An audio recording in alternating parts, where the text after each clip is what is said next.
আপনি কি কৃষক? আপনি যদি কৃষক হয়ে থাকেন তবে কেন্দ্র সরকার আপনার জন্য একটি সুখবর নিয়ে এসেছে। কেন্দ্রীয় সরকার পরিচালিত পিএম কৃষক সম্মান নিধি প্রকল্পের সুবিধাভোগীদের জন্য পুজোর আগেই একটি সুখবর আসতে চলেছে। কৃষক সম্মান নিধি যোজনার টাকা বর্ধিত হতে চলেছে।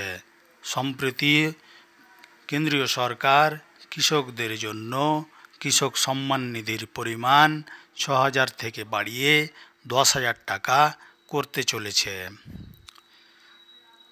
কেন্দ্রীয় গৃহমন্ত্রী অমিত শাহ জম্মু ও কাশ্মীরের উধমপুরে একটি জনসভায় যোগদান করেছিলেন।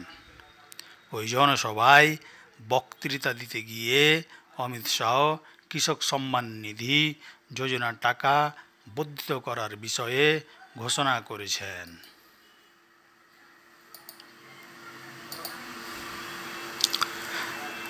এই মন্ত্রী বক্তৃতা দিতে গিয়ে বলেছেন, যদি জম্মু ও কাশ্মীরে বিজেপি সরকার গঠন করে তবে কৃষক সম্মান নিধির পরিমাণ ৬,০০০ থেকে ১০,০০০ টাকা করা হবে।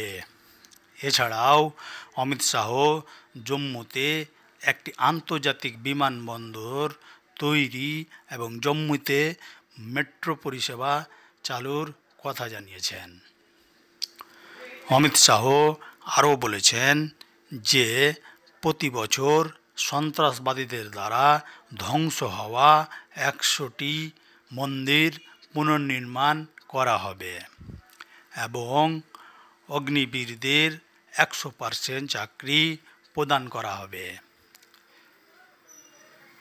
কৃষক সম্মান নিধি যোজনাটি প্রথম কেন্দ্র সরকার চালু করে ২০১৯ সালে।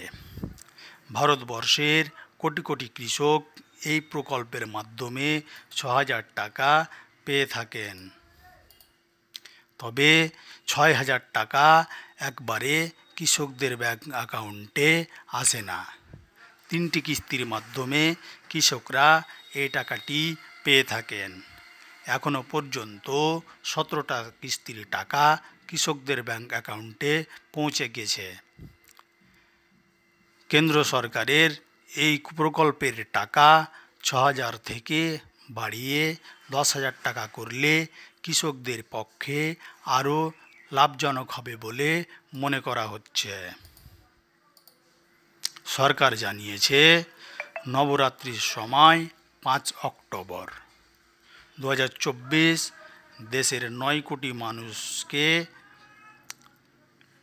ব্যাংক অ্যাকাউন্টে সরাসরি ২,০০০ টাকা জমা হবে। এই টাকা হবে প্রকল্পের ১৮তম কিস্তির অর্থ, যা প্রত্যেক কৃষক পাবেন।